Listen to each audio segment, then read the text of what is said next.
I recently came across this book called Indian Hemp or Gunjeh, Cannabis Indica, Their Effects on the Animal System and Health, Their Utility in the Treatment of Tetanus and Other Convulsive Disorders, from 1839.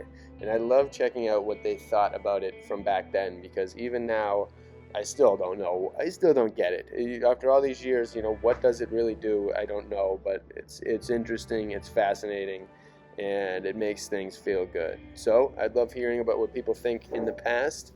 So let's check this out. I have one particular section that I want to read. It's section 3 on page 10 if you check out the book. And it's called Historical Details, Notices of Hemp and Its Popular Uses by the Sanskrit, Arabic, and Persian Writers. So I thought that was pretty cool because I love knowing what the ancients are trying to figure out or get into the mind of what the ancients think about things that we are kind of accustomed to now and how they differ. And so here we go. The preceding notice suffices to explain the subsequent historical and medicinal details. I premise the historical in order to shew the exact state of our knowledge of the subject when I attempted its investigation. Although the most eminent of the Arabic and Persian authors concur in referring the origin of the practice of hemp intoxication to the natives of Hindustan, it is remarkable that few traces can be detected of the prevalence of the vice at any early period in India. The Pandit Madhusudhan Gupta finds that the Ragni Guntu, a standard treatise on materia medica, which he estimates vaguely at 600 years date, gives a clear account of this agent. Its synonyms are Bioja, Ujoya, and Joya, names which mean promoters of success. Bridge Putia, or the strengthener, or the strong-leafed Chapola, the causer of a reeling gait. Anunda, or the laughter-moving. Porcini, the exciter of sexual desire. Its effects on men are described as excitant, heating, astringent. It is added that it destroys phlegm, expels flatulence, induces costiveness, sharpens the memory, increases eloquence, excites the appetite, and acts as a general tonic. The Rajbulubu, a Sanskrit treatise of rather late date, alludes to the use of hemp in gonorrhea and repeats the statements of the Rajniguntu. In the Hindu Tantra, or a religious treatise teaching peculiar and mystical formula and rites for the worship of the deities, it is said, moreover, that siddhi is more intoxicating than wine. In the celebrated Susruta, which is perhaps the most ancient of all Hindu medical works, it is written that persons laboring under catarrh should, with other remedies, use internally the baijoya or siddhi. The effects, however, are not described.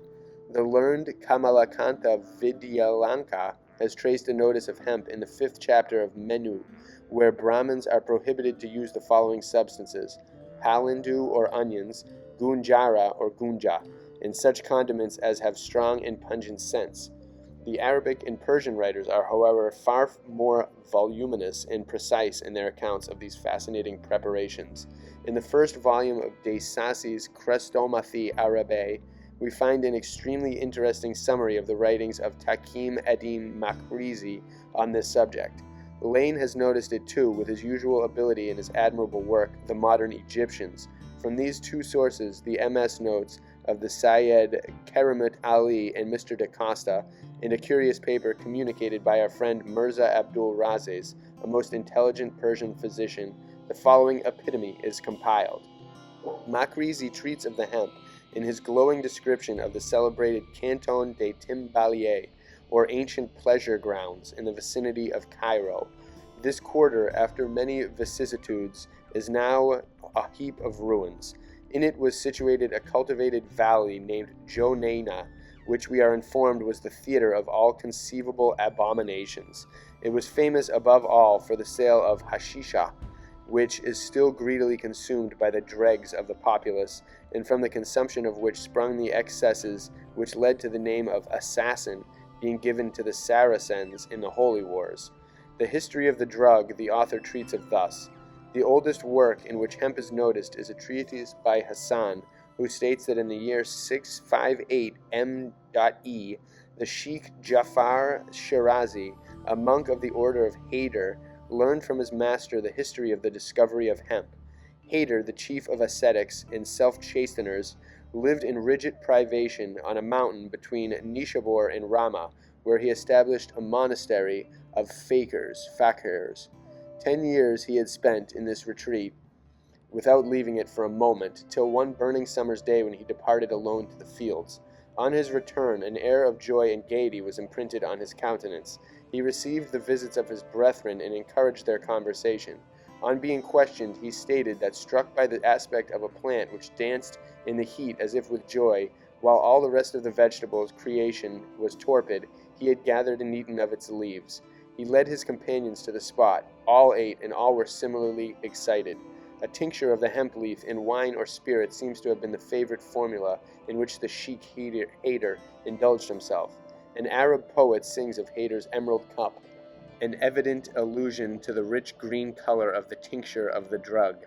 The Sheikh survived the discovery 10 years and subsisted chiefly on this herb, and on his death his disciples, by his desire, planted it in an arbor about his tomb.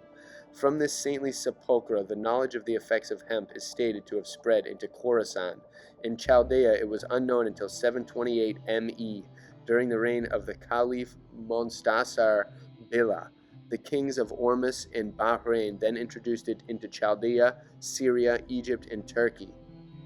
In Khorasan, however, it seems that the date of the use of hemp is considered to be a far prior to Haydar's era.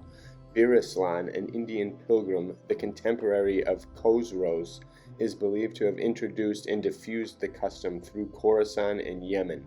In proof of the great antiquity of the practice, certain passages in the works of Hippocrates may be cited, in which some of its properties are clearly described, but the difficulty of deciding whether the passages be spurious or genuine renders the fact of little value. And at the bottom of that page it says, "By this term of Khosrows is probably meant the first of the Sasanian dynasty, to whom the epithet of Khusro or Khosrows, equivalent to Kaiser, Caesar, or Tsar, has been applied in many generations. This dynasty endured from AD 202 to AD 636, vide note 50 to Lane's translation of the Arabian Nights." All right, and then back to this. The difficulty of deciding whether the passages be spurious or genuine renders the fact of little value. Dioscorides describes hemp, but merely notices the emollient properties of its seeds. Its intoxicating effects must consequently be regarded as unknown to the Greeks prior to his era, which is generally agreed to be the 2nd century of the Christian epoch and somewhat subsequent to the lifetime of Pliny. In the narrative of Makrizi, we also learn that oxymel and acids are the most powerful antidotes to the effects of this narcotic. Next to these, emetics, cold bathing, and sleep, and we are further told that it possesses diuretic, astringent, and especially aphrodisiac properties. Ibn Baitar was the first to record its tendency to produce mental derangement, and he even states that it occasionally proves fatal. In 780 M.E., very severe ordinances were passed in Egypt against the practice. The Jonana garden was rooted up, and all those convicted of the use of the drug were subjected to the extraction of their teeth. But in 799, the custom re-established itself with more than original vigor. Makrizi draws an expressive picture of the evils this vice then inflicted on its votaries. As its consequence, general corruption of sentiments and manners ensued, modesty disappeared, every base and evil passion was openly indulged in, and nobility of external form alone remained to these infatuated beings. What an interesting take from the early 1800s, or mid-1800s. Very interesting to hear about this usage back in thousands of years ago, hundreds of years ago, centuries ago, in different times periods, different religions, being treated differently, people always kind of being a little skeptical of it and unsure how to deal with it and whether it's good or bad. It has kind of been a continuous theme forever, because it does feel really good, but does it have any bad? Not really sure. Hopefully not, but who knows? Throughout time, it certainly has proven to have a lot of healing properties, and definitely some of the positive benefits listed in this are still true today. as far as especially being great for the stomach and many other things. And who knows when it will continue and how it will grow and evolve in the future. It's already changing a lot, and it seems that we do have, they say, built-in cannabinoid system within our system that matches pretty perfectly. So that's kind of divine and pretty sweet. You never know how our connection has progressed throughout time between humans and plants.